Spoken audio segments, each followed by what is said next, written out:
Ladies and gentlemen, welcome back to the No Laying Up podcast. Soly here. Got a fun, very long connection cord going for this recording, 7 a.m. here in the morning here on the East Coast of the United States. I believe 11 p.m. for our guest, TC. I'm going to throw it to you to let the people know who we're talking with today. Yeah, been excited for this one for a while. It's Australian Open week.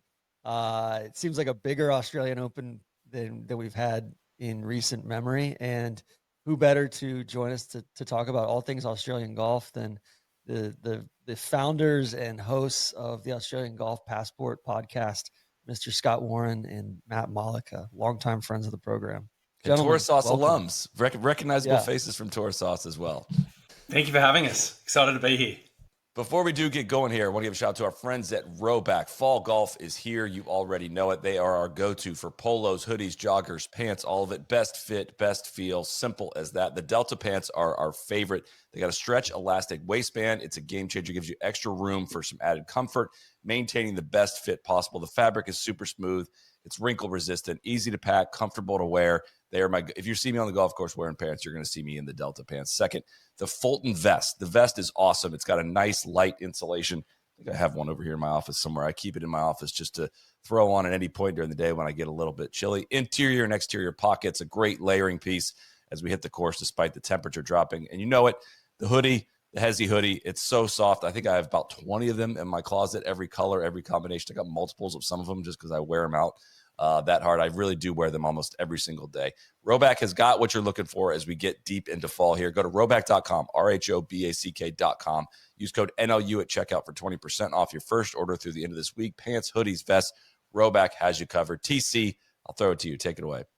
So, guys, I think just to give a little run of show today, we're going to talk this week's Australian Open, kind of bits and bobs from that, particulars as far as composite course and field and just, what the conditions are down there. We'll talk some courses and architecture, a lot going on in the architecture world out in Australia between new courses, renovations, restorations, some ranking stuff. Top 100 rankings came out here of late. And then kind of current state of Australian golf, both professional, amateur, and I don't know. It's one of our favorite places in the world golf wise. And I don't think it gets the shine or the run that it so richly deserves. So, and then I talk a little live on the back end and just your journeys as podcasters these days too. So, Matt, I'll throw it to you first. He wants your thoughts on the Cleeks editions. That's what it is. It's not about like Live Adelaide or anything like that. It's just the big moves his team has made. Matt, I'll throw it to you first. Like, what are we seeing down in Melbourne this week? It's been a little bit rainy, I guess, the last couple of weeks, but it looks like the weather forecast for the week looks awesome. Yeah, Sunday, Monday was quite wet and cold. I was on the grounds on Tuesday for the first practice day and watched Rory play 9 holes. It was warming up and getting a little windier and drier on the Tuesday. We had 29 degrees Celsius today. We have huge winds forecast for tomorrow and 30 degrees Celsius for the day one play, which is going to be very, very exciting. Soly, if you remember that Saturday of the Asia Pacific Amateur when you were last down here, how the course just got really baked, greens were crispy, everything was just rolling and rolling with lots of wind. I think we're going to see that at least tomorrow morning and hopefully for much of tomorrow and Friday. Royal Melbourne, I love playing that golf course. So do not get me wrong when I say this, but there's very few golf courses. I'd put Cypress in this bucket, TC, at the Walker Cup of like, there's very few golf courses that are somehow maybe even more fun to watch others play when it gets really difficult and really challenging than it would be to play yourself. And I would put Royal Melbourne in that category of, just watching some of the shots coming down the stretch and watching on really, really firm greens, the wind coming out of what looks like the wrong direction of where you would want to shape the ball into, and watching the really, really good players try to solve the puzzle that I'm not going to be able to solve. I'm just not. Like, that's too challenging for me. There's something really, really, really special about that golf course in the way that it doesn't just test where you hit the ball to, it tests how you hit it there. And the fact that you just said that it's going to be windy like that day at the Asia Pacific Amateur has me even more geeked for this week than I already was. Rory coming out with a little bit of I don't want to say heat this morning, but kind of throwing a shot across the bow at Royal Melbourne, saying he prefers Kingston Heath down there. What do you And think of he that? opened it with the classic "no offense to anybody." You're like, don't take this the wrong way. However, it's why we love Rory. Yeah. I will say He's wrong, but it's why we love him. he got absolutely swamped on Tuesday, and he could not have been better with crowds. He autographed hundreds and hundreds of things. He was having photos with kids and fans. He was engaging with galleries between green and next tee. He's given the crowd heaps so far this week, and I assume that it continued today during the Pro-Am. He looked tired when he arrived here, but that didn't stop him from going to a dinner last night. Presser today after the Pro-Am. So I think Golf Australia's done a great thing getting him here, and they're going to get great value for having him here this year and the next, even though he might not have endeared himself to a few Royal Melbourne members during the press conference today. I like that. I mean, it's I think there's an argument to be made. I don't know if I agree with it, but I think there's an argument to be made, and it comes down to personal preference, right? Just pausing on this, TC, just real quick. I know we've celebrated that Rory's down there playing this, but the answer to so many questions of, all right, we talk about golf in Australia a lot. We talk about how much we'd love to see the best players play down there. And the answer is just usually like, yeah, the guys don't want to travel down there to do it. For the most part, the financially, when you could play for $20 million stateside almost every week, it doesn't make a ton of sense to have to travel around the world from a financial standpoint. Rory's out there doing it this week, man. Just shout out to him for doing it. And this is like a player doing something more for the betterment of the game globally than it is something personal. I'm sure he's enjoying it and loves to play this style of golf and loves to participate in it, but it'd be easier to stay home. And he's one of the few guys out there, top guys out there doing it. So I just wanted to shout that out as a big win for golf this week. Amen. Yeah, we'll get to some of the Golf Australia stuff and just kind of the trajectory of this event as well. Talking specifically about this week, what version of the composite course is being used this week? Because I know that can be a very just complicated, layered question, and I don't think it's the one from the President's Cup, correct? Not the President's Cup. It's the original and the best. Okay. Composite was first played in 1959 for the Canada Cup, which is now the World Cup. And most of your listeners probably know that Royal Melbourne's two courses are spread out over 4 parcels of land or paddocks, the biggest of which has the clubhouse and the car park and 21 holes from the east and west courses. And so they've cherry-picked 18 of those, 6 east, 12 west. Start on 1 west, go to 2 west, then go 1 east, 2 east, 5 west, par 3, the iconic par 3 is the 5th hole. Play 6, 7, 10, 11 west. Go back around the back 12, 17, 18.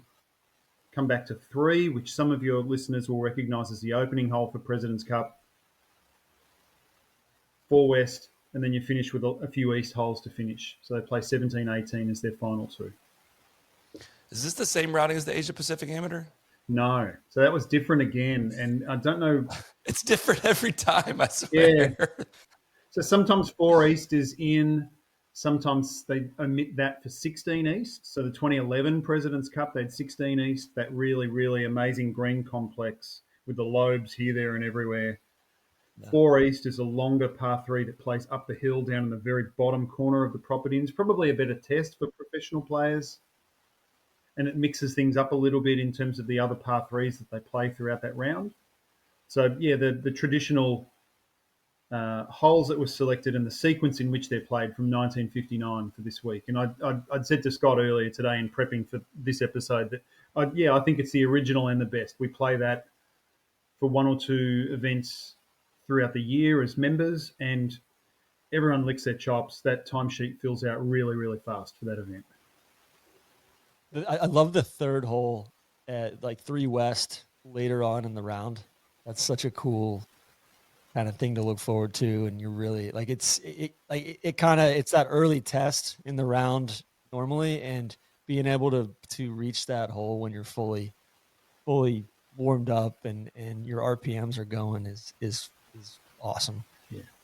So. Yeah, I feel similarly about 17 and 18 West early in the back nine. I think it's that gut check of, you got to earn the right to be in contention with those two holes that are so exacting and so different.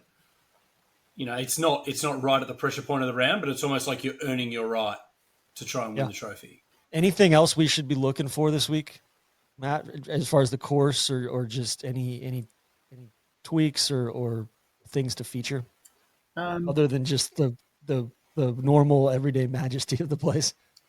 I think the different winds, and I'm hoping that you get some different camera angles and that they use a little bit of drone footage, whether it's in the promos or in the actual coverage of the event. If they can show off some of the topography and some of the changes in altitude between fairway and green on some holes, I think that would really be a beneficial thing for a lot of viewers. The field itself, like it's the first year for a few years that we've had a standalone men's Australian Open and then a standalone women's Australian Open some months later, and the return to that singular gender format. It's seen a really, really interesting field assemble. I'm sure that it's not just the course and it's not just Rory being there. Joaquin Niemann's in town. David Puig is on a bit of a heater. He won the Australian PGA last week. Cam Smith's got a bit of a point to prove after missing the cut there last week. Leash had a strong finish in Royal Queensland's Australian PGA last week, and he feels very much at home at Royal Melbourne, so I'm expecting a strong showing from him. But, I mean, there's Cam Davis. I saw Eddie Pepperell on the practice range yesterday. Yannick Paul. I saw Charlie Hoffman on the practice range. Yeah. I was really surprised to see him in town. So there's going to be a lot for people to look at, and if you're on the grounds at some stage during the week, you might think, well, I'm going to avoid the crush around Rory's group or around Adam Scott or Minwoo Lee or Elvis Smiley, one of those other homegrown stars that tends to grab some of the headlines, and maybe follow someone else that you'd not perhaps first targeted as a real attraction. But there's plenty out there. Yeah, it seems like I saw Matt McCarty's in town. His game should suit down there. You've got Siwoo Kim, Foxy, and Joaquin playing together. Let's see who Bernd Wiesberger's in town. Kiradak. It's a super interesting field. You got some of the old timers, Rod Pampling, Brett Rumford, who Bob Vokey has said is one of the best chippers of the golf ball he's ever seen, like just the best wedge player he's ever seen. So as far as the trajectory of this event, going back to, is it pretty much universally accepted that the co-ed staging of this event was something worth trying, but that it detracted from kind of both the women's Australian Open and the men's Australian Open? It was an ambitious thing, but at the end of the day, everybody was kind of poorer for it because of the sacrifices that had to be made agronomically and just from a smaller fields perspective. I feel like for the most part, it was the women who lost the most. I mean, they had a much more notable Australian Open than the men did for a lot of years. They had stronger fields. They had, more interesting tournament play. A lot of the courses that we host our tournaments on probably work better for the women's professional game than the men's professional game. So I feel like they really suffered more than the men in terms of, compromising the event. And I think the shame seems to be, I mean, you listen to Hannah Green and you listen to Cameron Smith last year. I don't feel like either contingent of players was really consulted ahead of time, and potentially it was a commercial reality for Golf Australia coming out of COVID. There's probably good reasons in a boardroom, but I don't think it ever had, ultimately your golf tournament's only as good as your players. Players weren't happy with it. It was never going to work. So I think it's smart of Golf Australia to reset. And of course the women are playing Kooyonga in March. I think that's going to be a great tournament as well. And then, the rain is the only thing that Cam Smith has to lament if the course is too soft again this year. The March date suits the ladies' schedule a lot better as well. It feels less tacked on at the end of the year and more, hey, this is on the front end of the back end of our first Asian swing here, and it really feels more cohesive. So I think just talking to my friend Matty Kelly the last couple of years is like course setup just seemed impossible for them to, properly challenge the men while also being, being realistic about some of the shots that the ladies can hit into these firm, brilliant greens. Matt, is that something that you felt like was sacrificed? Yeah, I think a little bit. Maybe not, ironically, not as much as was reported and suggested down here, but I do think they have to compromise that a little bit. Field size and the logistics and a headline act, I think, were probably more noticeable problem areas. Your cut sizes on the Saturday night for the Sunday or the Friday night for the Saturday are going to be a little more generous this year, and you could have someone who's seemingly a long way back still make a rush and be in contention by the time the 72nd hole's concluded, and you just didn't get that when you had a co-ed field. And I don't think you're ever a chance to lure someone like Rory or Jordan Spieth or another world top 10 name down here when there's so many people on the stage. Yeah. What's the drawing back to the BMW Aussie PGA last week? What's the trajectory of that event? It seems like it was kind of on life support there for a bit, and it seems like it's back on the upswing. They've run a good event the last few years up at Royal Queensland. They've had strong corporate support for that. BMW's really been front and centre and helped to promote that event and make it bigger and better. And they've had good fields. They've had a good international contingent attend, good TV coverage here domestically as well, and a good string of winners. So all of that has helped. I think this was the last year that Royal Queensland is scheduled to host. Scott, am I right? It is, that's right, yeah. So it's hosted for the last 5 years. They're about to do some work ahead of the 2032 Olympics that they're hosting. And so it actually looks like, I think it's 25 years that tournament's been played in Queensland. It looks like it might be on the move to Sydney. People are talking about the Lakes as a potential host, which has hosted a handful of Aussie Opens in the last kind of 10 or 15 years. So it'd be a shame for it to leave Queensland. I think it's an interesting link with it having been in Queensland. Of course, most of our best players of the last 15 years, Jason Day, Adam Scott, Cam Smith, all Queenslanders. Even before that, the likes of Norman and Grady, Queenslanders. Queensland has produced more than its fair share of our greatest players. And I think giving those guys a reason to go home and legitimately go home to their home city, not just their home country, I think that's helped that event always draw quite well. So, yeah, it'd be interesting to see if it's the same feel in Sydney. I suspect it may not be. Transitioning there over to architecture. We've had a lot, like you guys have covered New South Wales quite a bit, the renovation at Royal Sydney. Let's start at Royal Sydney because I think it seems like that opened back up, beginning of this year? In April, yeah. Okay. And what's your assessment there? How did that end up? It's fantastic. I mean, it was always a good piece of land, a little bit flat in the middle, but they've certainly got the budget. They've got good soil. We've got the climate in Sydney. Gil Hance has done an incredible job. I mean, they left no stone unturned. They were shut for 18 months. They spent somewhere in the vicinity of 45 million Australian dollars, which, for context, our renovation at New South Wales cost about $5 million. So they really, I mean, to the extent that they sent some of their greenkeepers 2 hours out of Sydney to the turf farms to maintain the turf on the farm as it would be maintained once it's a golf course. So if it was going to be rough grass, it was maintained on the farm as rough. So the day that they laid out the turf, there was definition between fairway and rough. Like they've done it the right way, and they had the luxury of closing for as long as they did. But Gil and his team have done what Gil and his team do. And, it's probably, without foreshadowing our rankings that are going to come out this month, it's probably gone from a 50 to 60 in Australia course to probably a top 20 course. I feel like it might be slightly higher than that. I haven't played it, but I walked it mid-year. And occasionally you go to a place that's had a renovation and you've had a feel for the land, you've played that course previously, and you have this nagging feeling inside you that things could be so much better. You recognise the potential, and if only they could do this, if only they did that.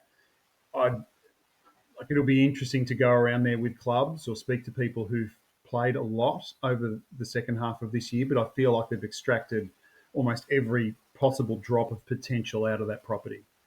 Set the scene for listeners. What when you would walk it prior and say you could get so much more out of it, and what they actually did, kind of can you tell us the story of what that might be? I don't experience golf courses that way. I kind of wish I did. I don't look around and say like, oh, they should tweak this bunker and that would make it so much better. Usually when it's done, I'm like, oh yeah, you're right, that is better, but I don't see it that way. But I know your brain works a little bit differently, Matt. It's very kind of you, Soly. I didn't say it as a compliment.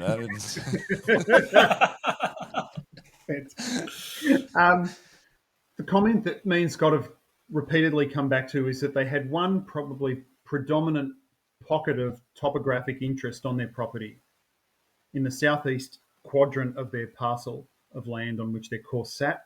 And you sort of got to it very, very quickly and perhaps didn't really use it in the most inspiring way. And then no sooner had you been in that little stretch of the course than you left it. And then you played a long stretch of holes on relatively flat land afterwards. And by the time you're sitting down absorbing things post-round, that topographic highlight, that ground movement interest, that was like 2/3 of the golf course back. And it didn't leave this fresh, lasting, significant impression in your mind.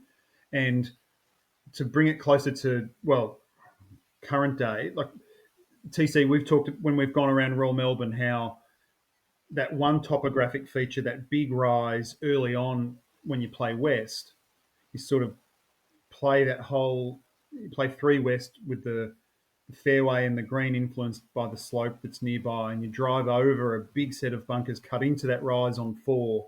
5 green is benched into that big rise, 6T takes you from it. So you utilize that topographic feature in multiple ways on multiple holes. And Gill's reimagined routing at Royal Sydney does that, but then you come back to that point later on. So you visit it, go away, come back to it later in the round and go away. And I think they've extracted maximum interest out of one small feature that they sort of almost used fleetingly in the previous iteration of the course.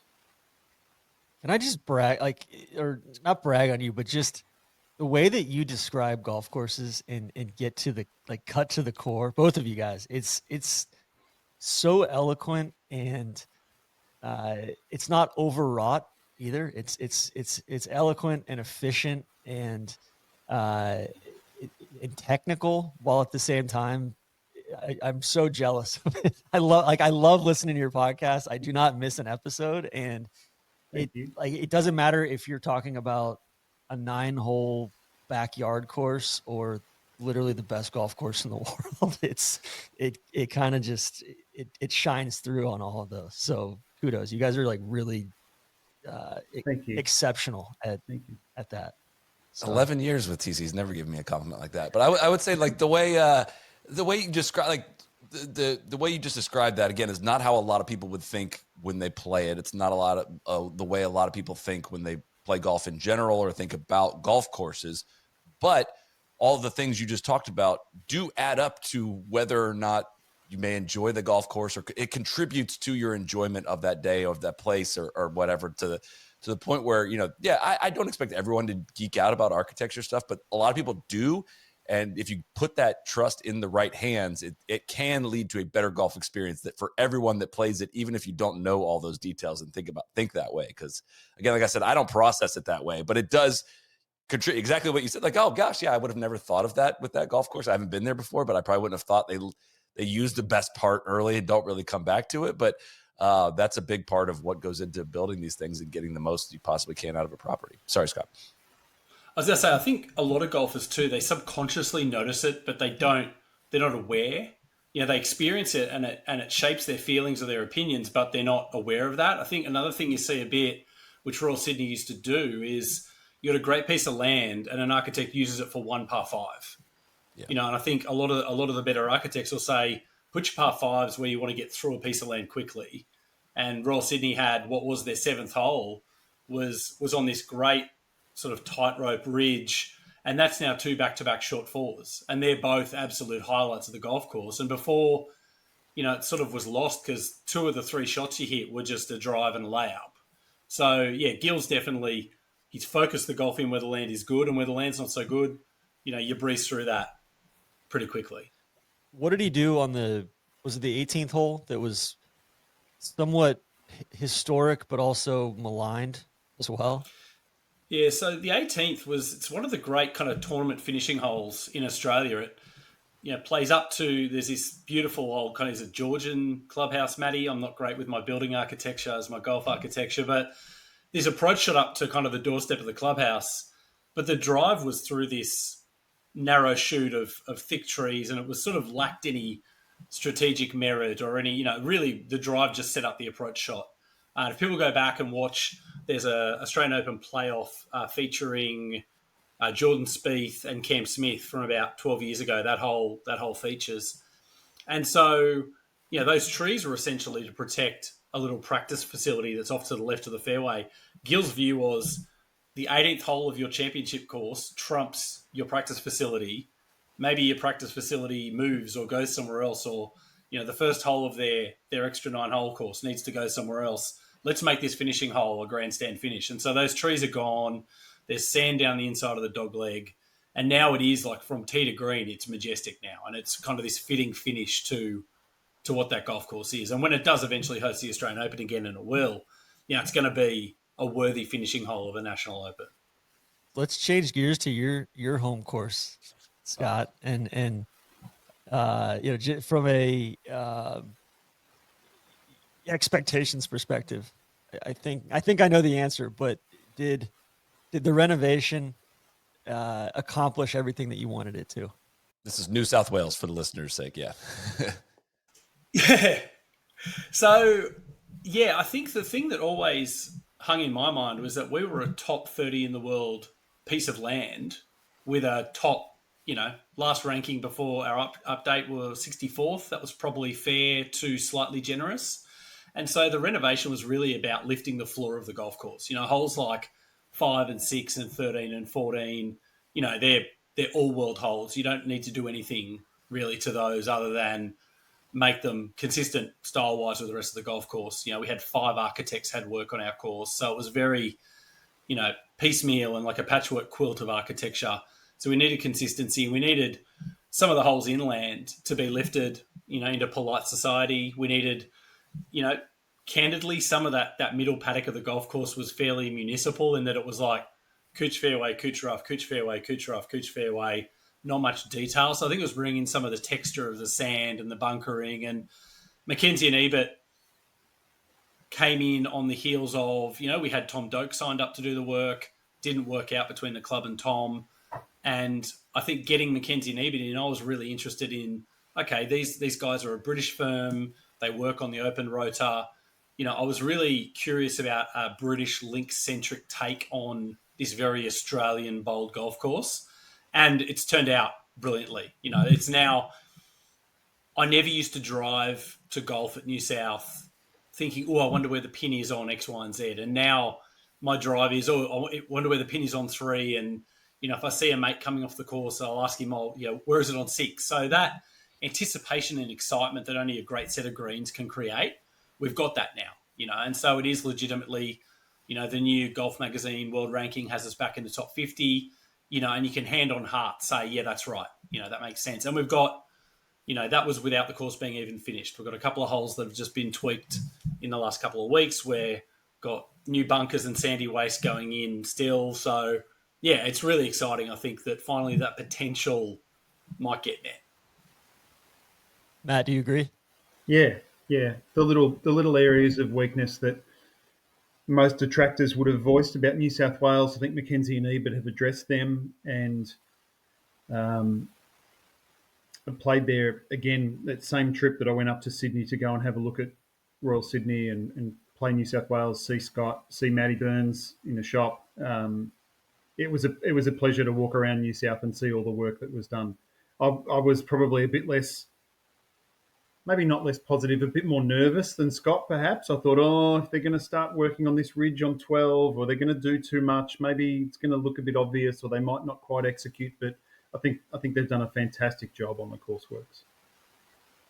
That's a course that I think back on and I'm like, man, on a really windy day out there, I don't know if I'm a good enough player to play regularly out there. That place, I have a lot of respect for the members out there. It is a brawny piece of land, and if you're hitting a little bit offline on the tee, especially at kind of the meat of those holes coming in, you're in for a really challenging day. TC, we need to play it in the wind. You tell me, Scott, which direction it would be. We need 5 into the wind. 5 is this par 5 that, for people that haven't seen it, is there's this big, massive slope that is quite easily reached if you're hitting downwind. And it will run, like literally, I think the 2 times I've played it, I think I've hit lob wedge into the green because you get 150 yards of run out. Yet if it's into the wind, you can't reach the top of the mound, and the hole would just be never ending, I feel like. But I want to, usually I'm rooting for a downwind par 5. I want to play that hole into the wind at some point. Because there was, what event did you say was there, Scott, that where guys were just re-teeing on repeat when it was into the wind? Was that you that was telling that story? Yeah. 09 Aussie Open, there was carnage. And we have a bad habit in Australia for about 10 years there of like historic wins coming up during Australian Opens. And, there were some incidents on the Sandbelt. I think there was a suspension of play the one time we had the Aussie Open at New South. So, yeah, it's and look, you just said, I don't know how you play it. I played it today in 30 clicks of wind, and I said to my mate, it's a good thing I'm enjoying the walk and the company because some days the golf just doesn't turn up. And, yeah, Mark Leishman in 30 clicks, that's worth watching. Me in 30 clicks is not worth watching. What's the whole? Is it 14 or 15? Like that drive, kind of to the saddle fairway. Saddle. I'm like, I remember playing that with Randy, and both of us just looked at each other. We're like I can't hit this fairway. Yeah, and Randy had it on a string that day. So as memory serves me, Soly, you only got Randy by 1. So Randy was vibing, and he bring was just this like, up and not the Bonnie Doon 65. We were talking about the lakes, which is right next to. You don't even mention that. You bring up me shooting whatever I shot at news. Thank you so much. That's great. Yeah. Well, I can confirm that hole is still as narrow as it ever was. Changing the subject to a new build. You guys were just recently at 7 Mile Beach. Take us there. What was it's. I feel like you've properly been patient on, hey, what is this place going to be? We're not going to overhype it. We're not, we're going to see, we're going to be patient with letting it grow in and all of that. But listening to you guys, it sounded like the substance is there, and it sounds like it's well on its way to being just an all world experience. And geographically describe the journey as well for people that aren't familiar where it is and how you get there. So, 7 Mile Beach is essentially next door to Hobart Airport. Hobart's the capital city of Tasmania. It's about 3 hours south of Barnbougle. So, for those who visited Barnbougle Dunes, Barnbougle Horse Farm, it's on the northern coast of Tasmania. Hobart is the southern coast of Tasmania. So, Tasmania's not a big island. That's only a 3-hour drive. But Hobart was, 2008, I first visited Hobart. You couldn't find a place to serve you dinner on a Friday night at 8:15. It was a sleepy little town. It's come a long way. And, world-class museums and whatnot. They're getting an Aussie Rules football team. And this golf course, it's quite inspiring, really, because Matt Goggin, who a lot of people would know as an Aussie touring pro of the kind of early 2000s, he's one of the many people, along with Tom Watson, that almost won the 09 Open. And so he was 15, playing in those dunes with his mates, and he started to dream of golf in those dunes. And he's now 51. And he's finally built the golf course. So it is a great story. It's right on the beach, 7 Mile Beach, next to Hobart Airport. And it had been a pine plantation. So you walk that site now, and it's this pure dunes land. It's sort of this west of Ireland links, big shapes and big greens. But you look at the before photos, and it really does make you respect. So Mike DeVries and Mike Clayton are the 2 architects. How they look at a piece of land covered in pine and conceive of what they've built is remarkable. And what they've built is, I think it's probably going to debut straight into the World Top 100, and that doesn't even feel particularly, over the top to say. And I think as well, it's the kind of course that Matt and I both drove away from our day there. We played the best part of 36 holes. And it's like, I need to see that hole 5 more times with 5 pins and different winds. And I think you often can't discern the texture and the layers and the levels to a course, but you can feel when it's there. I think we've all played a course where we've driven away and gone, yeah, I've seen that. And I've experienced that now. Much as I love Barnbougle Dunes, I think it's probably an example of that. But this course, it just, the prevailing feeling I have a week after playing it is I need to get back down there and play it like 5 more times. You're not helping my FOMO for golf travel. It's literally about as far away as I could possibly travel to a golf course. But that I'm like thinking, okay, I think it is next fall. Could we do it? TC, could we get there? Would that be the best time period? I'm sure. What would be farther away, Perth or Hobart for us? Probably Hobart, just with the extra flight, right? Yeah, travel time. You're going a long way either way. Just doing both. Yeah. Matt, what was your impression? I was just much as Scott said, just so much to consider. Such an amazing site, and to think that it was just covered in pine trees, and clearly a lot of it is manufactured, but doesn't feel or look manufactured. I think you'd have to be really, really invested within the project from a decade ago to think, oh, no, they moved all this, or they did all that, or this was all under trees. And you'd never have that if you were just new to the course and came along and visited and hadn't heard stories about tens of thousands of pines being cleared from the site previously. It's a great set of greens, really imaginative greens in parts. Just endless fun around greens as well. And we walked off one hole, and then you'd look back at the green and think, oh, next time if we come here and the wind's quartering from a different direction, or the pin is in this spot, more fun, different shots, maybe a different drive line as well on that hole. Really cool rhythm to the round as well. There's good interplay between a few short holes and longer ones, easier ones, testing ones.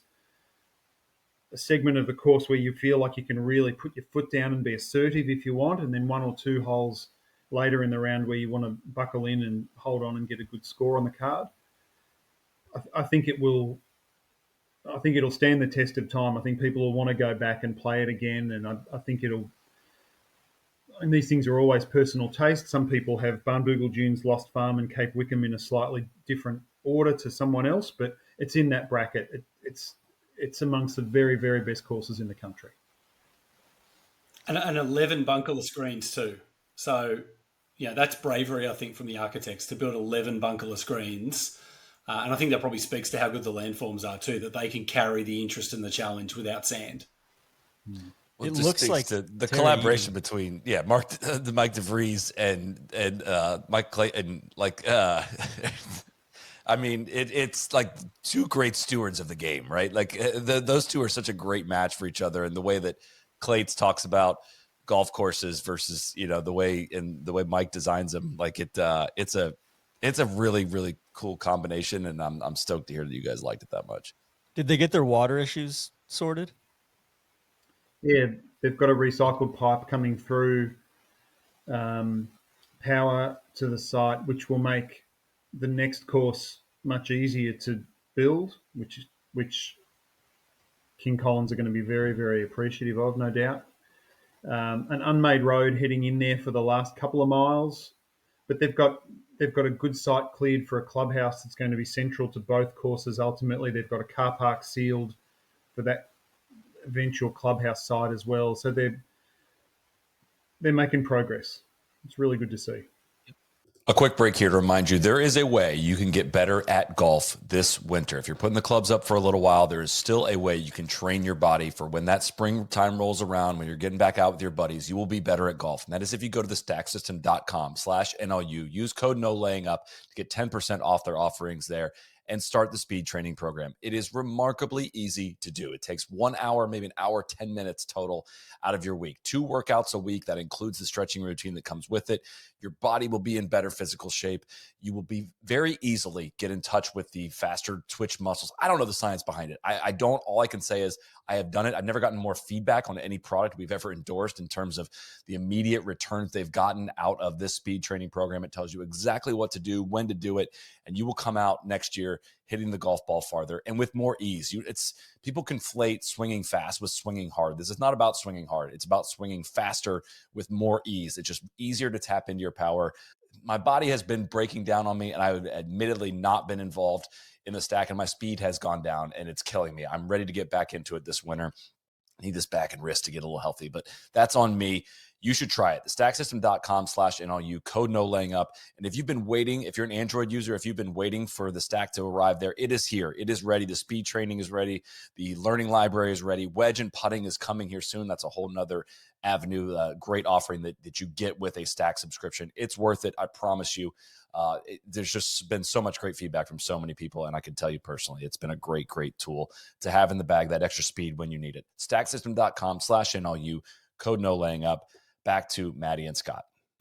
You guys had Tom Doak on last month or 2 months ago, about a month and a half ago, and just listening to him talk about the build at Terra Edie, and obviously that one was much more natural on the ground, but how challenging that was, just because it was same thing. It was pine forest, and you wouldn't know that all this stuff was kind of down below. And the pictures that I see of 7 Mile Beach, obviously, not kind of on a slope down towards the water, more kind of dunesy Linksland hard up against the water, but it looks like the Australian answer to Terra Edie.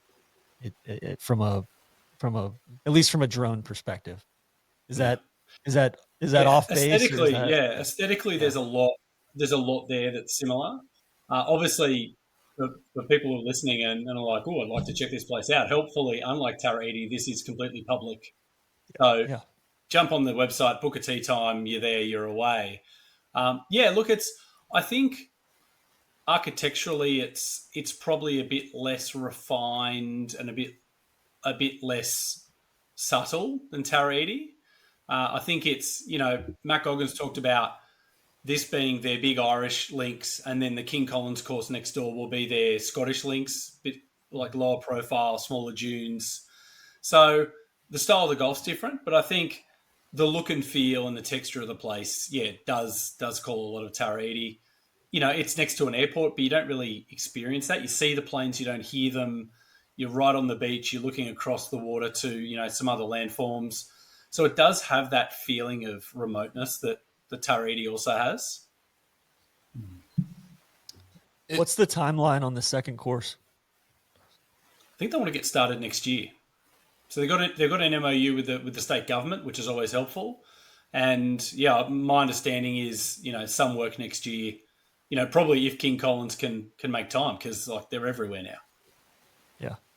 I'm just looking too. You could go. I mean, is this a viable thing? If you're in Melbourne on a Sandbelt trip, you could jump a flight 6:45 a.m. out of Melbourne to Hobart, 10 minutes to the golf course, play the golf course, fly back that afternoon, 4:45. It'd be $175 flight, and whatever fare it would take to get you to the golf course, and you'd be right back in the bed you slept in to start the day.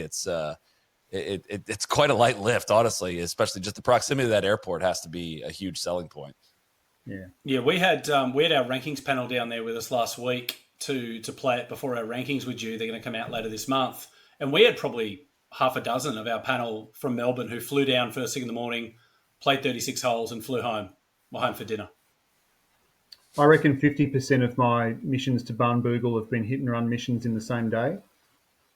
And I'll play 27 or 36 in the peak of summer and get the first flight in, last flight out, and you're making that drive back down to Launceston Airport looking at your watch, but it can be done. And it's infinitely easier because there's just such a short commute time between the airport and the first tee for 7 Mile Beach. So definitely doable. And coming out of Sydney, I've got 2 flights a day to Launceston to go to Barnbougle. There's 9 from Sydney to Hobart, direct, no stops. So yeah, it's going to be a cinch for a day trip. What's the museum in Hobart? Mona. Okay, and that place sounds wild. Yeah. There's there's some stuff there that you're not going to see at a lot of other museums. Walls of certain female body parts, presented as art. So yeah, certainly like the opposite of playing golf. Whatever the opposite of a day on the golf course is, I think Mona ticks that box. Yeah. Well, I know, TC, you unfortunate for you, I think you've said your trip to Hobart is going to be, you're not even going to bring your club. You want to go down there and not even play golf. So unfortunately, I think yes, you did. That was I just want to hang out in Hobart for a couple of days, not even bring my clubs. Unfortunately, you got to check that off before you bring your clubs down to play 7 Mile. Go ahead. There's another course coming for Hobart if they can get the approvals. That their approval's been a little bit more challenging than 7 Mile, but a course called Arm End, which is across the water from 7 Mile. It's a OCM, Ogilvy, Cocking and Mead course, and they're hoping to get started next year. But that's going to be one of the kind of calling cards of Mona is Constitution Wharf in Hobart, which is kind of famously where the Sydney to Hobart yacht race finishes every year. You catch a ferry up the river to Mona. It's part of the kind of thing. The drive out to Arm End is pretty long, so they're going to be running a private boat, kind of Fisher's Island style, out to Arm End. So potentially, if all these things come to fruition, Hobart could legitimately be the second best golf city in Australia in 10 years' time. Wow. What are OCM up to down in Australia right now? They've got a ton of stuff going here in the States. Everything. But okay. They're putting the finishing touches I'm working on a theory that Mike and Ashley have cloned themselves, because it's the only way I can explain that they're doing all of the work they're doing. Kind of like Gil as well.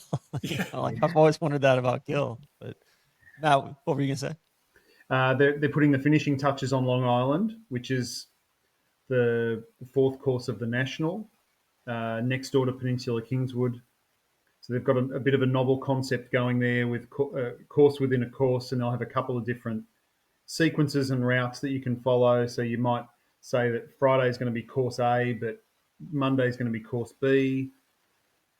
They're steadily nearing the finish line at Huntingdale, which is next door to Metropolitan. So that's sort of that was the multi-decade host of the Australian Masters back in the day, where Greg Norman won all of his gold jackets when we played for the Australian Masters here. So they've done a ton of work there, and that's looking fantastic. And there's a discussion that's been brewing in Melbourne for the last couple of years as to whether Metropolitan and Huntingdale would merge. And this hasn't been the first time that this has been discussed, but this is probably the most serious that the discussion's ever been, and I think it's in large part because Metropolitan members look over the fence and think, we're going to be playing a very good golf course if we merge with these guys. So it'll be interesting to watch all of that unfold in the next little while. OCM are doing some work at Royal Queensland, sort of getting a little bit of stuff done in terms of grasses, greens, bunker linings, one or two other little things in preparation for the Olympics, which are less than 7 years away. And Royal Queensland's the host for the Olympic Games Golf 2032. What else are they doing, Scott? So they've made a few changes at the lakes this year. They have recently finished a massive redo of Mount Lawley in Perth, which has been really super well received.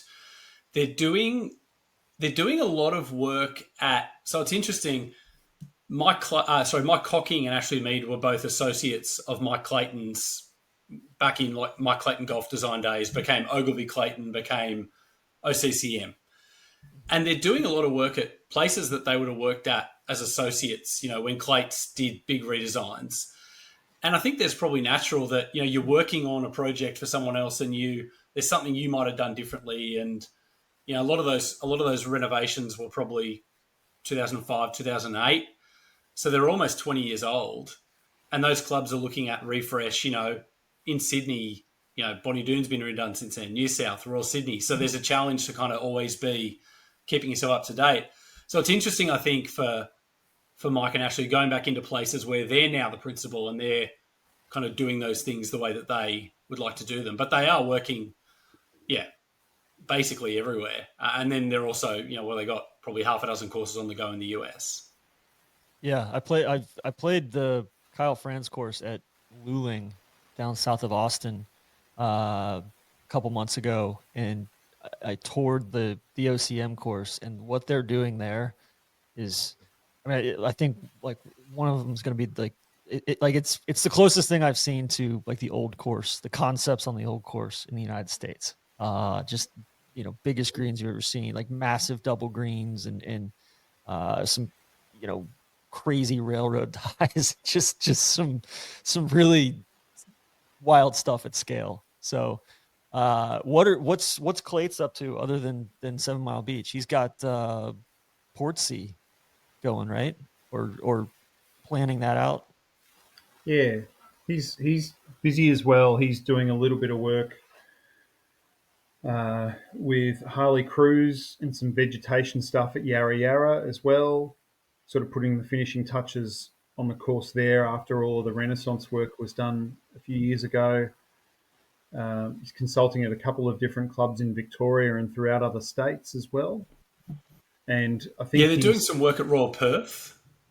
Yeah. Royal Perth, and he's also doing Eleonora in Sydney, which is potentially like that could be a really fantastic golf course. It's not currently. It's overgrown, and there's some bad decisions made at the last renovation or rebuild that they did. So I think Clayton and Harley are at the moment trying to, win the trust of the membership to get them to give them the keys. But if Clayton Harley could get free reign at Eleonora, that could become, a must-play in Sydney course. Is Perth on the come up? It seems like there's some cool land out there. It seems like a really cool city too. I've talked to Curtis Luck about it. I've talked to Lucas Michel about it out there. It sounds like there's potential there. There's just not a big reservoir of classic design to draw upon there. Yeah, Karrinyup is really Lake Karrinyup, which was designed by Alec Russell, so Royal Melbourne East's creator of Paraparaumu Beach and Yarra Yarra as well. Lake Karrinyup is his work over in Perth. Robert Trent Jones did 27 holes at Joondalup there around the time that he was in Australia to do the old course at the National. And he also did Hyatt Regency Coolum up north of Brisbane when he was down here doing that work. There's some modern stuff in Perth. There's Mount Lawley, as Scott said. There's Royal Perth and Royal Freo that are going to get worked on and improved a little bit, particularly in regards to Royal Perth. There's little courses here and there that you'd sort of find little hidden gems around Perth as well. Occasionally, I have a soft spot for Sun City.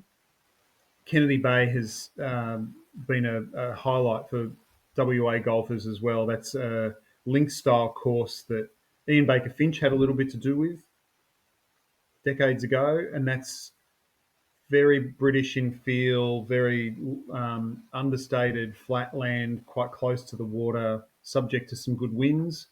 And so they've done some nips and tucks around that. It was 9 holes for a while, but only recently just opened up as 18 again. So that'll be exciting to see that return to its place of prominence in WA golf. And then just kind of completing the circle around Australia, Adelaide, and what's the latest on Kangaroo Island off the coast there?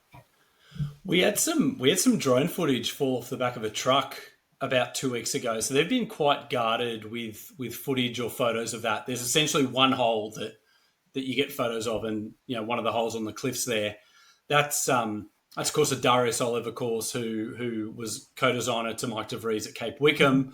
Obviously, famous golf author who's kind of parlayed that into a career in architecture. We had a listener who was there with his family, just on a family trip, and had his drone and took it for a fly. And it looks like it could be a pretty provocative course. It's on gigantic cliffs. It's got a significant amount of the course inland. There looks to be some really oversized greens and some big features, nice and wide. So they're talking about some preview play about April, May next year.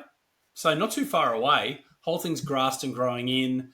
It looks like it's going to be an interesting course, and for Darius, I think a pretty significant course because of some of that conjecture about who the father is of Cape Wickham. I've always felt like, well, Mike De Vries has kind of made his case for himself through all his work in the US and whatnot.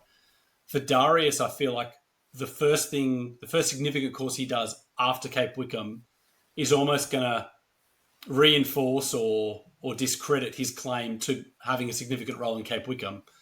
I mean, as much as you can tell anything from some drone, up in the air, it looks like it's going to be a course that's going to be definitely worth seeing. It's going to get some chat. How's 18 at Cape Wickham doing?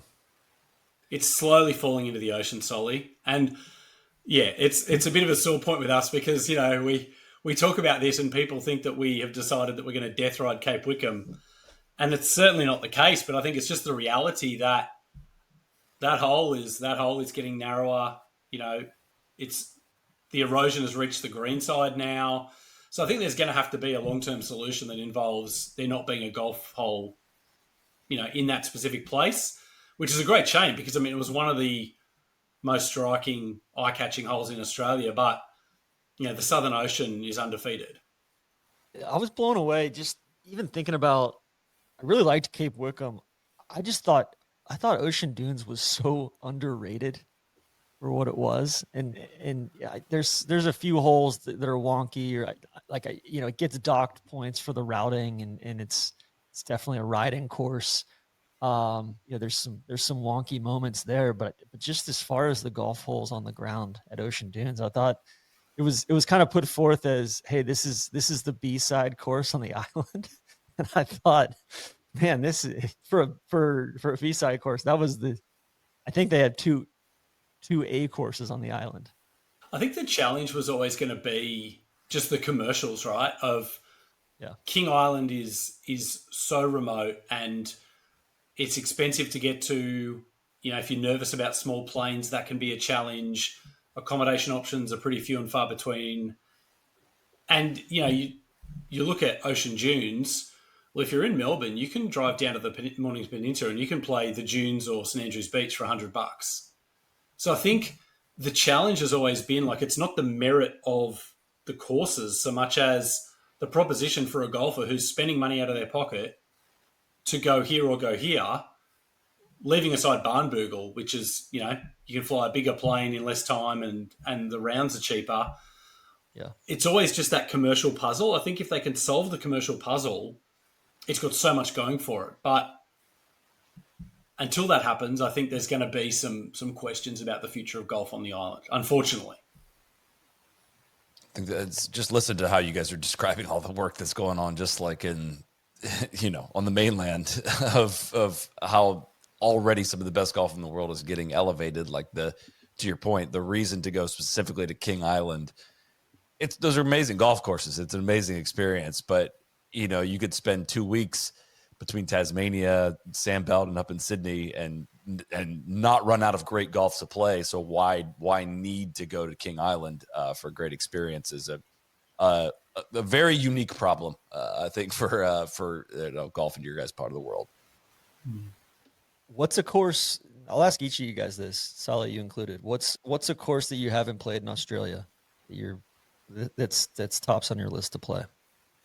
Well, I'll go first. It's Cape Wickham. I had to miss a trip, unfortunately, with Maddie when it opened.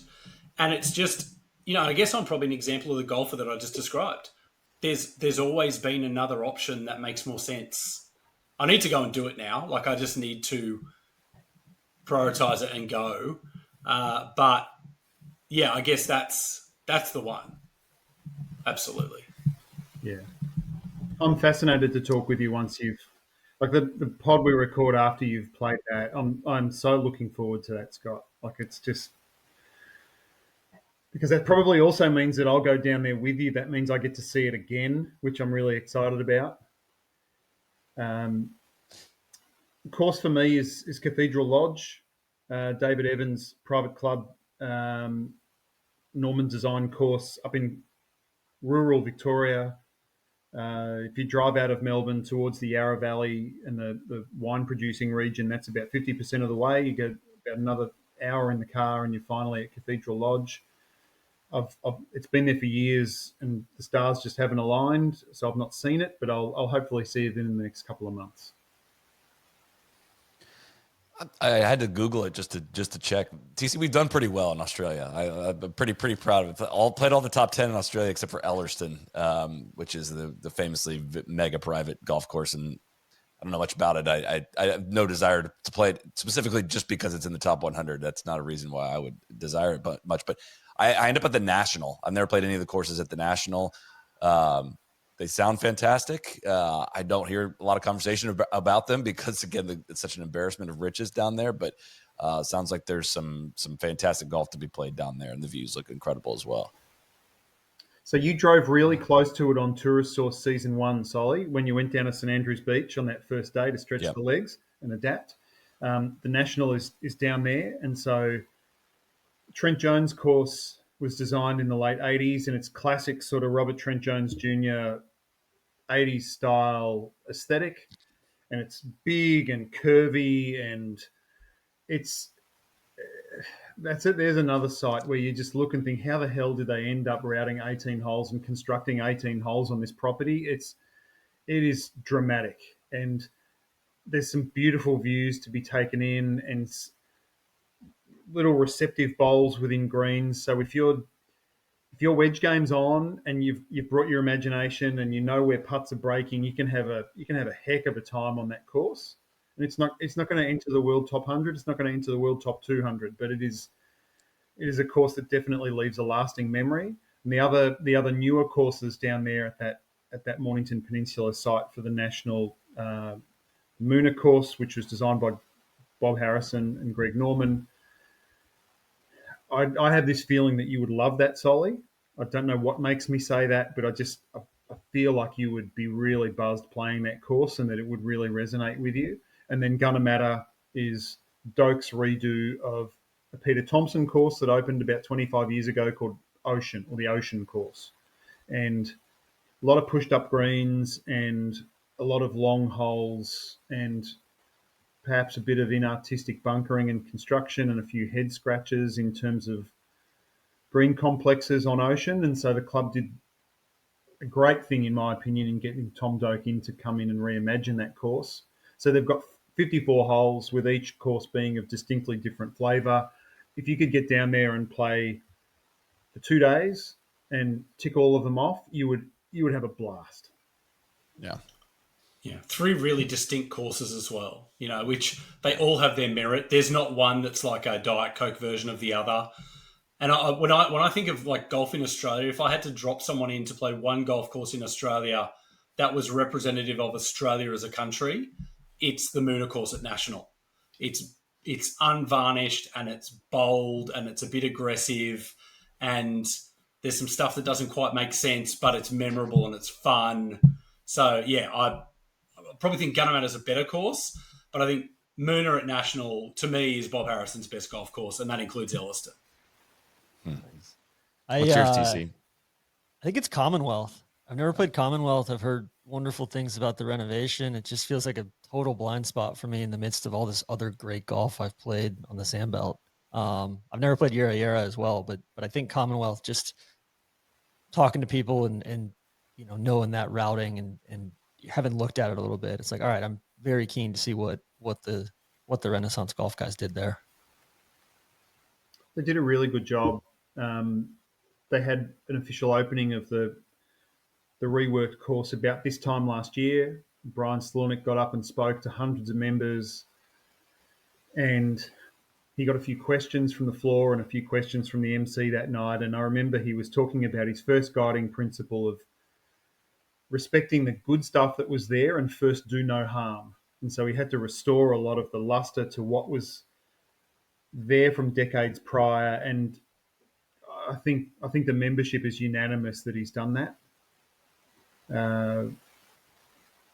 They had a really sort of seminal figure in their early club history, a guy named Charles Lane, who's also almost almost a mini Australian version of CB McDonald, went over to the UK, studied different golf courses, came back here with all of these thoughts in his mind, and helped to round out the 18 holes at Commonwealth. And there's pictures of him in summer in a bunker, shirt off, digging bunkers. Like, it's got to be on this side of the fairway, but that side of the green. And Doak talked glowingly about Commonwealth in that first iteration of the confidential guide, and the course is now probably closer to Doak's description then than it's been at any point prior. Well, in the 40 years prior. So Nice. Yeah, it's Salonic's work at Royal Adelaide has been fantastic as well, and yeah, it's just just thoughtful stuff. So, what Scott? Any word on Moore Park? Any news on that front? The Muni in Sydney there. Yeah, so Moore Park, for those who don't know, is a public golf course essentially right in the middle of Sydney. It's in the middle of Centennial and Moore Park precinct, which is probably 100 hectares of parkland. The Lord Mayor of Sydney has wanted this notch on her belt for 15 years. She's wanted the golf course gone, notwithstanding that parkland is tremendously underutilised. And we had a change of government in New South Wales about 2 years ago. And the previous Liberal government, which is our conservative side of government, had basically said, no, it's out, it funds the rest of the parklands. We maintain all the parklands off the revenue from Moore Park. They do about 75,000 rounds a year. And that doesn't include the people who jump on at twilight and play a few holes. It's a real kind of starting point for golfers in Sydney. It's like a $55 golf course. So the current government has said, look, yep, we hear you. It's going to get down to 9 holes. We're going to give all this parkland back to the community. I mean, the land they want to give back to the community is next to a 9-lane road with a tunnel under it as well. Like, it's not enviable parkland. There's, as I said, basically, Hyde Park in London or Central Park in New York, like that exists 400 metres to the east. It's underutilised. It's there. The argument is, these people don't want to walk 400 metres. They want to recreate on their doorstep. It's going to be an absolute debacle if it happens. The plan is for the changes to happen the middle of next year. I think, as from a golfer's point of view, we hope that the fact that that's during an election campaign might help a stay of execution for Moore Park. Shout out to Jared Kendler and the Save Moore Park Alliance, who've been working really hard to, they've come up with an alternate concept. They've presented to government saying, we can keep 18 holes and give you 20 hectares back. They've worked really hard to respect the fact that, okay, let's give some more land to the community, but we need to keep 18 holes on this piece of land. It's really a misplaced kind of act of class warfare by the Lord Mayor. But, as we've just talked about Royal Sydney and New South Wales and the Lakes and the Australian, and this isn't hitting class warfare. This is hitting people who pay $50 for a game of golf, or who pay, a very small amount for an annual membership. A lot of people get into the game through Moore Park. So we hope that there is a way forward to keep 18 holes there. But it's very much, the momentum is against the golf community. So I think it's important for golfers to just keep respectfully advocating for golf, to keep golf on that property in 18 holes. I think on that note, I thought the podcast that you guys did with, is it Kate Torgerson, or yes, on kind of vegetation and flora and just natural settings on golf courses was like one of the most impactful things I've listened to this year, of thinking about golf courses as a part of the ecosystem and as regenerative instead of this thing that sits there as like a blight on the landscape. And just you were talking about the wildflower walks that Mr. Forsyth does at Royal Melbourne, or Claude Crockford stuff, or the seed banks and the green orchids popping up after stuff gets burned off. I thought that was such a, because that's what I've really started to value a lot more over the last couple of years, is just time on a golf course is time in nature. And, that's really shown itself to be true, like on trips to Nebraska, or when we went to Sweden, Soly, and you were surrounded by all these wildflowers. And it's like, man, like that's a big part of my enjoyment of golf, is just feeling like I'm on a walk in nature and really leaning into that and learning about the various plants or the various trees or just mosses out there. It's cool. So, but also, like, I think that's really important for non-golfers to realize, hey, this isn't just,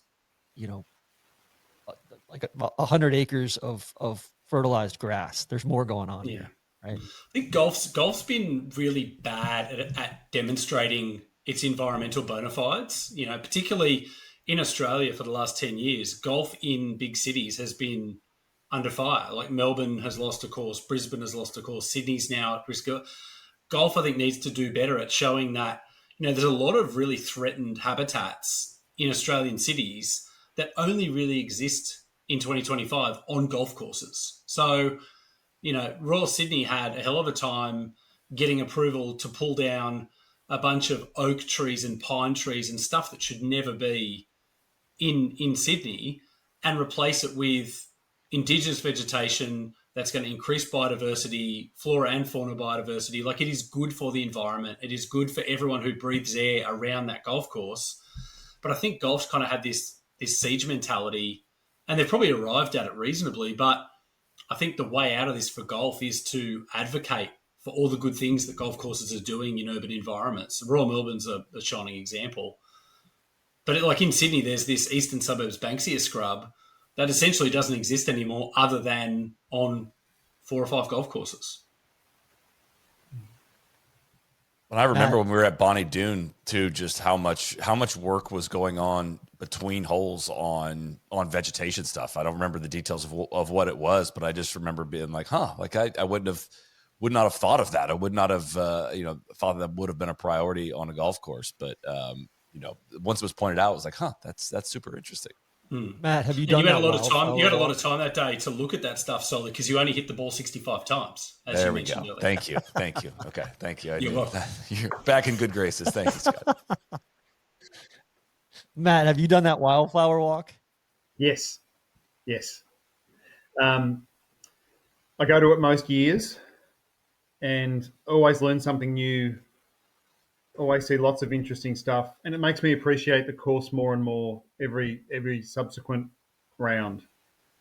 We have a horticulturalist at Royal Melbourne who works alongside Richard Forsyth, a guy who has been there more than 20 years, Stuart Moody, and just the intellectual property he possesses, the care and the love that he shows for that whole landscape is amazing. So he usually co-hosts that walk. And we get a reasonable number of members. We get a good number of people from the local municipality and council, and a couple of people from the nearby community who are interested to see what's going on. So they come and do the walk for a few hours, and then they're able to stick their nose into the clubhouse and have a coffee and chat and look around and think, this is what's behind these fences. And they have a bit more of an rounded appreciation for the course and club, which is fantastic. Excellent. Yeah, I think that's one of those things that takes a really great golf course, and you go out there on a late afternoon, early evening, and the sun is shining just right, and it takes it from you're playing golf to almost a religious experience of getting those layers and those extra. It's just that extra bump. Which, speaking of which, that extra bump. What do you guys think? What were your big takeaways from the Golf Magazine Top 100 worldwide that came out? I was a tiny bit surprised that Peninsula Kingswood's North course wasn't in there. They'd listed in just one big cluster, the 101 to 150, and it not being in there, I'd just automatically assumed that it would be somewhere inside the world top 100. What else? I was happy for Cape Wickham's sake that it was in the top 100 and it's still in people's consciousness.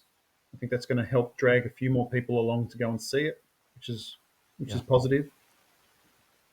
I'm always selfishly happy to see your own clubs enjoy a high ranking and some recognition as well. If I can say that. I personally feel Royal Melbourne East is underrated. Like there's a lot of courses on the ranking that I'm like, man, I would play Royal Melbourne East ahead of that. So Yeah. question then, it's up to number 82 in the world, TC. Where would you look at Royal Melbourne and say that is appropriately rated?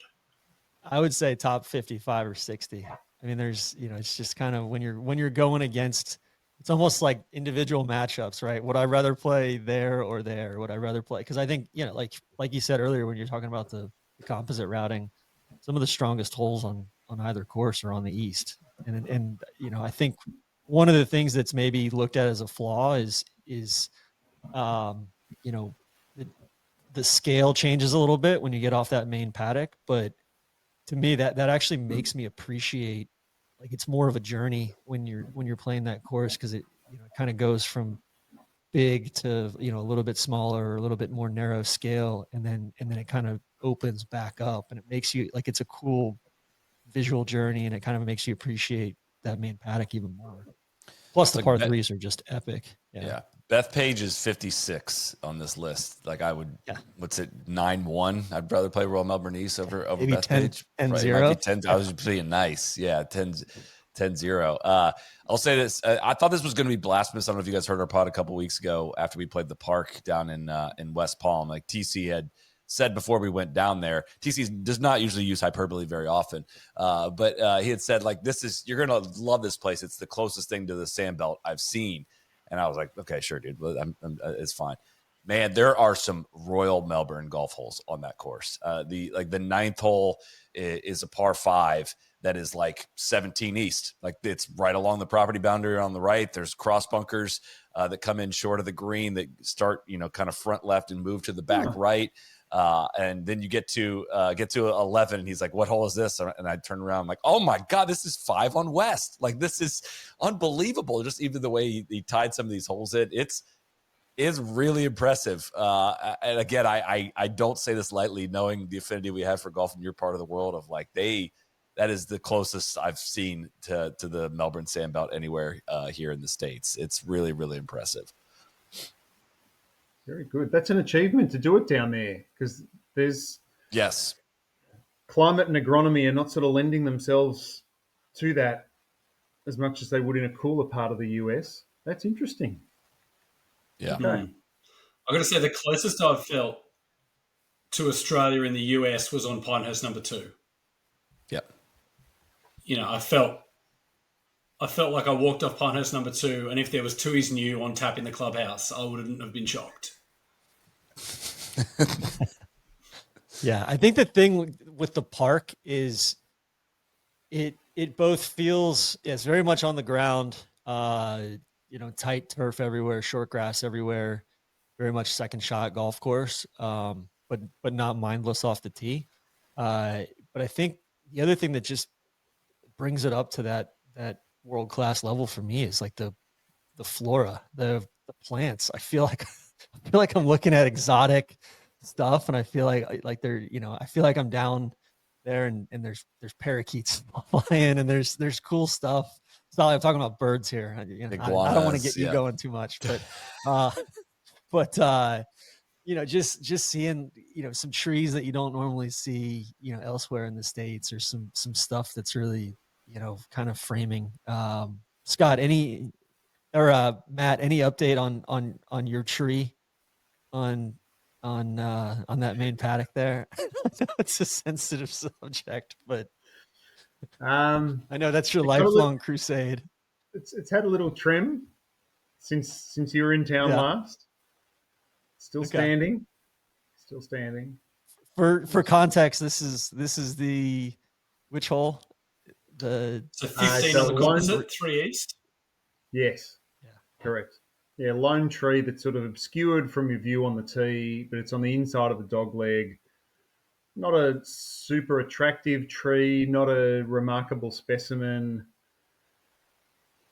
And you can be in the fairway and have hit a very deliberate and skillful long iron or fairway wood fade to a correct portion of the fairway to have the best angle into a back left pin, and you just can't see the green because that tree's in the way. I feel it would be a much better hole if that tree was not there. So. It's very diplomatic. Thank you. Well, that's well stated. So, don't you on that hole? Sorry, don't you just miss the green way right, then chip in? Like I think that's in the yardage book. You remember my golf game better than I do my own. I think, yeah, that was in the match against Ben. I extended my life a little longer with a chip in on that hole. Do you guys have any big trips coming up beyond Australia? And this is probably a lead into talking about Terry Eady a little bit and your trip up there recently. But anything planned? I just want to go back there. I'll just go back there, thanks. Yeah. I'm going to try and get some links golf in next Aussie winter, northern summer. I'm going to pitch it to my wife that our kids are now old enough that she could fly with them, and I could maybe go a week ahead, and saves me playing golf on our family holiday. That's I have concepts of a plan. That's very selfless of you. Yeah. Very good. I'd like to get back to 7 Mile Beach. I would love to get to. I'd like to get to King Island with Scott, and I'm just going to keep entering the old course in reverse ballot until I hit it. I've got unfinished business in that I went over to Scotland almost 25 years ago and did not play North Berwick. It's a bit of a bag tag Barry, and I've got some things to address there. So I think that Matty's one of those guys that went to Scotland and played the Open Rota. You can tell it's weighing on his conscience 25 years later. He hates it. Unfinished business. Got some things to settle, some scores to settle over there. Can't think of a person that's better qualified both objectively and subjectively to appreciate the old course in reverse of I think it would be, you would be a very deserving recipient of one of those times. Thank you.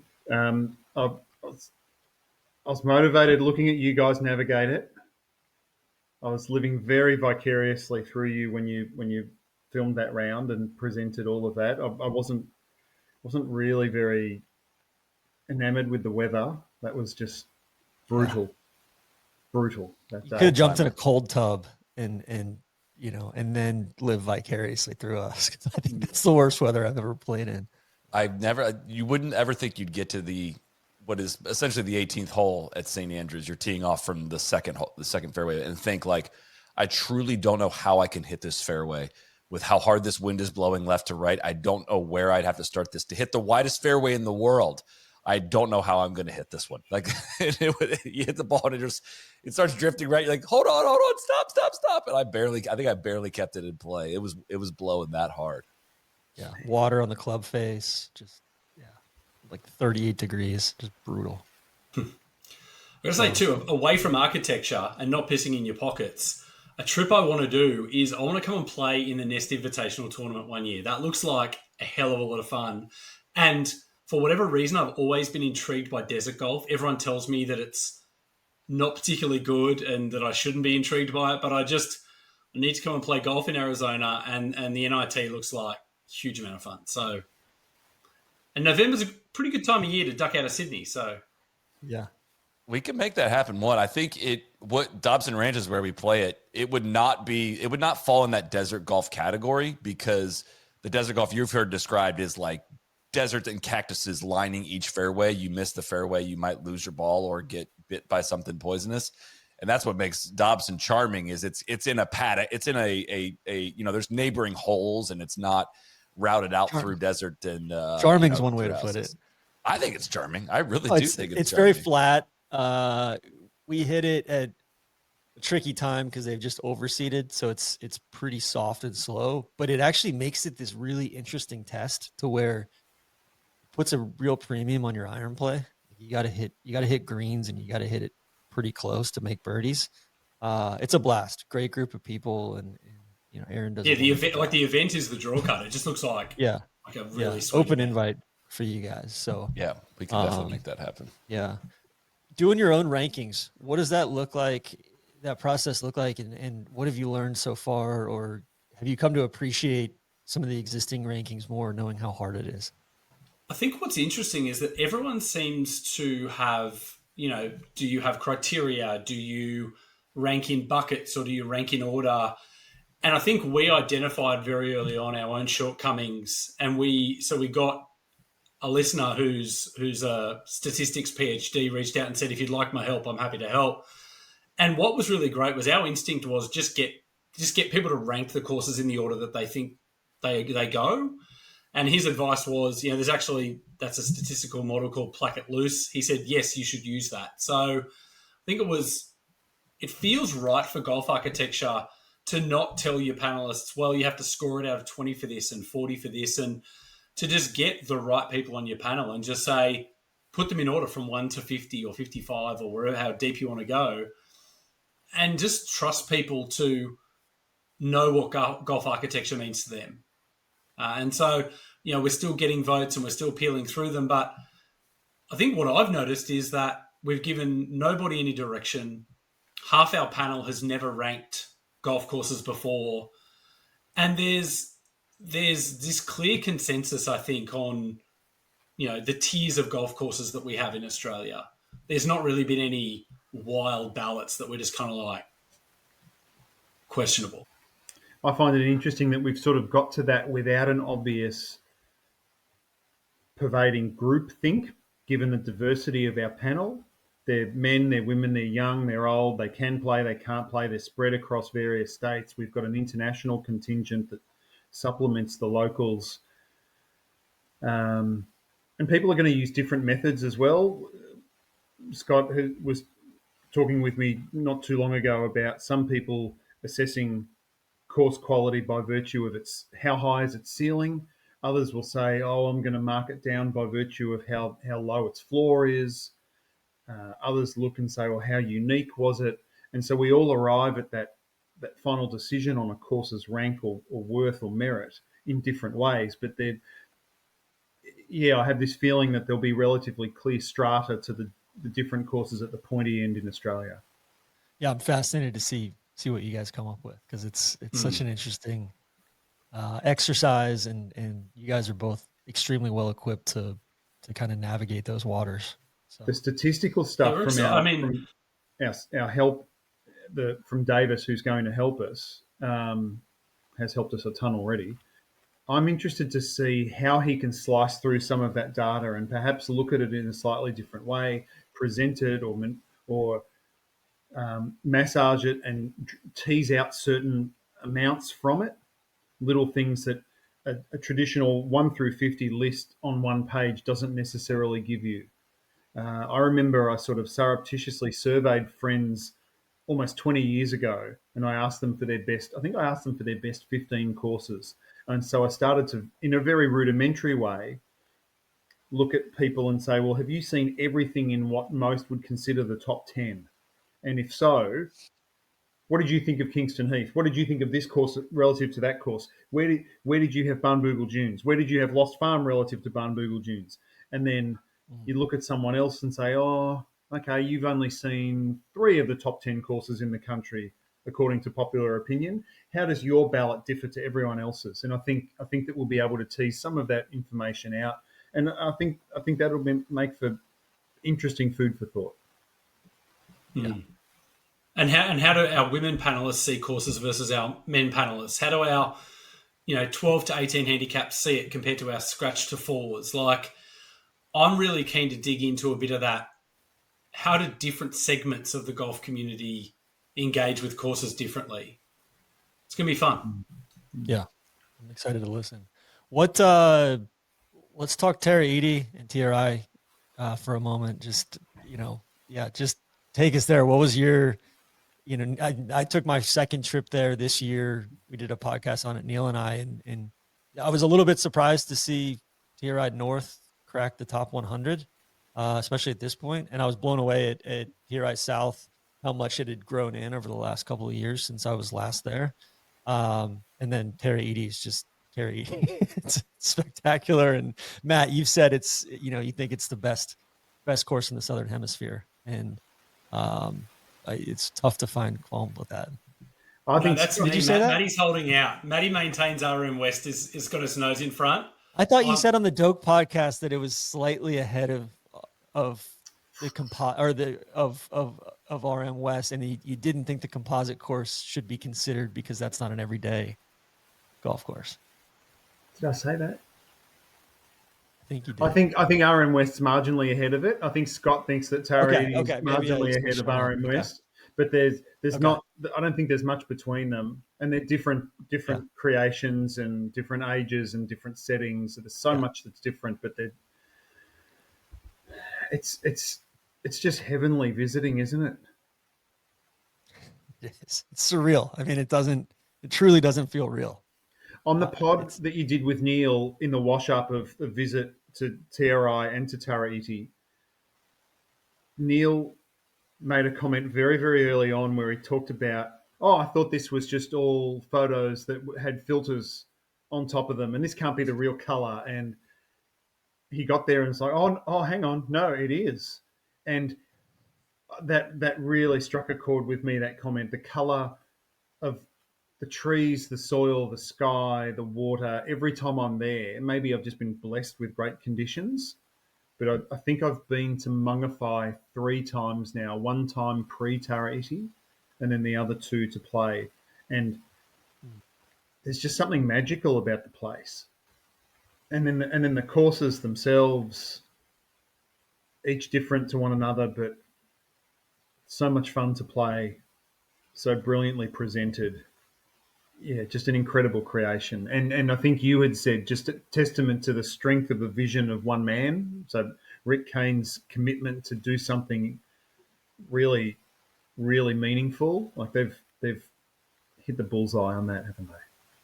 Yeah, I think too. Like the first time I went, we had great weather the entire time. This time it was more shoulder season. Like we went late April and we got all range of conditions. We had some rainy sideways wind days, and I came to appreciate the courses that much more on those days too. It was like a different filter, but just as substantive. So Scott, what was your impression? I was overwhelmed by the class of Taraiti. It's an extremely classy golf course. I thought in terms of a golf course just being super artistic as a landscape, I think Taraiti's a masterpiece. And it really, honestly, the trip made me really appreciate, TRA North might not be for everybody, but just Tom Doak's range in what he can build. Like North and Taraiti are very, very different golf courses, but it's just different briefs at different points in time. One's for a small private membership, one's for a resort. It really is a difficult place to describe. I think I felt a little bit this way talking about 7 Mile on our pod this week. There are some experiences that you have, similar for me when I went to Dornoch. You can't articulate certain feelings, and it's a shame that more people won't see Taraiti, because I genuinely think, I think it's a better course. Everyone talks about Sandhills as being the best modern golf course. I think Taraiti is the best modern course I've seen. I've seen a lot of the candidates. It's 19 in the world now. I think it's still deeply underrated at 19. I would agree. I think I think it's played both this year. I think they're neck and neck, and I would probably put and they're both very singular and unique, but I think Taraiti is there's just so many layers there. You can play it so many different ways, and it's it gets better with each playing. And North, I think, was very I thought the stuff that I didn't love on South has grown in nicely, and I think it's and then the stuff that I did love the first time on South, like the second hole, it's just brilliant and stuff like that. I like that just as much. But I thought on North the par threes just left me wanting a little bit. I felt like I was hitting the same shot into the par threes over and over again. But I respected Doak in that is different, and his brief was different, and it's an inland, forested piece of land, and it makes you think, and it's a great counterpoint to what is already there, what's in the ground already on South and with Terraidi. And so I think he accomplished like what he set out to. I'll be curious to see kind of how it grows in over the next 4 or 5 years. So. That was one of the real takeaways I had with, Terraidi being about a decade old, TRI South being 3 or 4 years old, and then North being 18 months old. You can see that even when a golf course, is finished and North is in perfectly fine condition, but just the ability for the maintenance team to refine certain things and a bit extra short grass here, or, green aprons that kind of bounce and run a bit truer and firmer. Yeah, I think North needs probably 5 years to really settle into itself. And golf courses are always evolving. So I think given the opportunity to maybe identify some of the things that don't quite work and play with them. But I think also that the unspoken star of this trip is just New Zealand and the New Zealanders. I genuinely think that New Zealanders are who Australians like to think they are. And that it just adds there's this lack of worry, and there's this relaxed environment. And I think that really complements a golf trip, when everyone's just proper chilled and there's no real hurry or drama. And the people there genuinely just want you to have, an incredible time. I think you're selling Australians short a little bit there of you guys are two sides of the same coin as far as 1A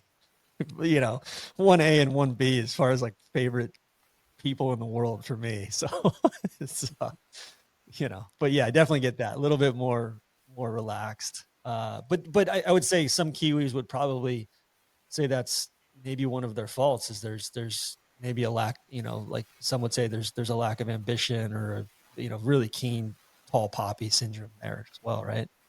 Yeah. Yeah. Possibly true.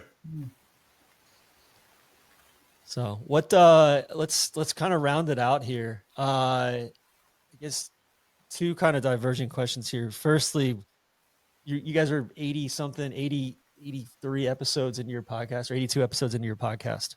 What have you learned thus far? What's been the biggest takeaway? What do you wish somebody would have told you from the start? Or just, I don't know, what do you look back on and are most proud of? I'm really proud of the range of people that we've interviewed and the way in which it's grown. I thought we would have been hanging up the headphones and the microphones after maybe 20 to 25 episodes. We'd made our little chapter book. We had a little chapter on each course that people might want to see if they came to Australia. And it's grown to be so much more than that.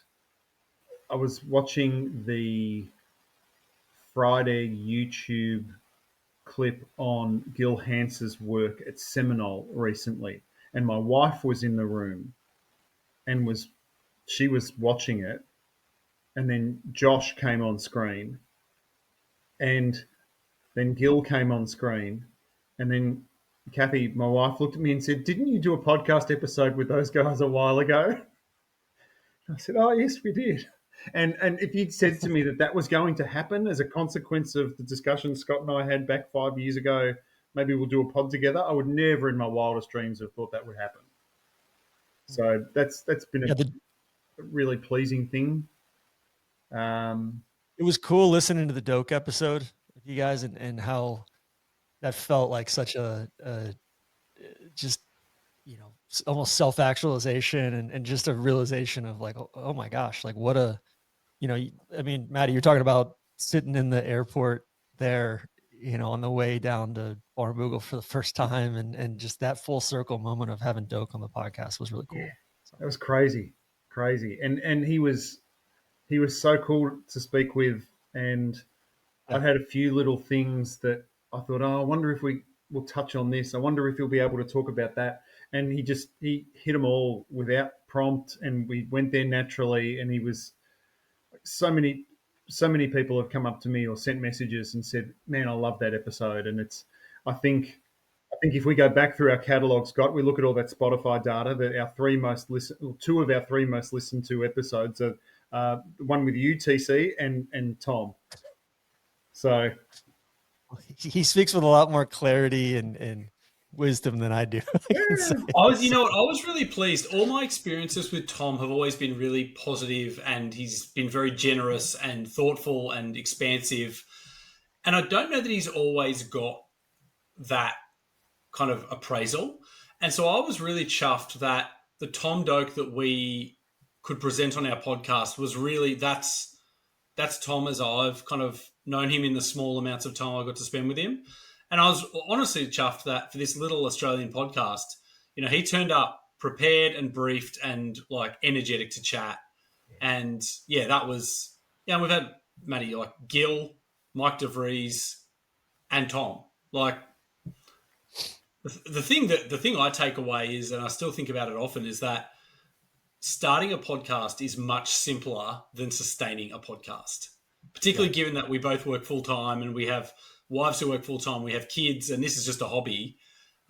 Sustaining it can be a challenge, but it's funny. I always finish an episode and I'm just so glad that we're doing it. And like, it's super niche, golf architecture in Australia. It's a niche thing, but it's meant that we've connected with a really highly engaged audience that's as passionate as we are about this stuff. And we can do, TC, you called it out earlier, we can do an episode on sandbelt vegetation. And our audience, like, that's probably the episode we've had the most feedback about. People love that stuff. And I think it's nice to know that there's an audience for the stuff that we're really, really keen on. It's such a great combination of, expertise. Like you guys know your shit. You can't fake that, but at the same time, curiosity and knowing what you don't know. And then also just taking the audience on that journey with you. I think I love it when you do go, because ostensibly it's a golf podcast about, very niche Australian golf course architecture and that sort of thing. But I think it's just a podcast about golf through that lens. And it's, people learn your sensibilities and your personal preferences and everything. But like you guys I'm always impressed with the organization and just the flow of the episodes as well. Everything is so well curated. So that's Scott. That's not me. Someone said to me on Tuesday that how long have you known Scott? They bumped into me at the practice day for the Australian Open, and I talked about how we first crossed paths on a golf forum more than 20 years ago, and it's a really good combination. He's in Sydney, I'm in Melbourne, and yin and yang, and we sort of complement one another. And he looked at me, and I could tell he didn't want to insult me, but he said, "Yeah, if it was two of you, Matt, it wouldn't be good." So, but if it was two of me, it'd be too much, right? That's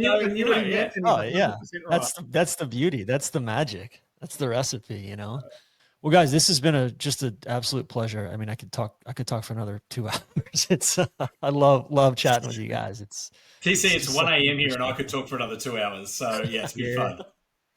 Yeah, awesome.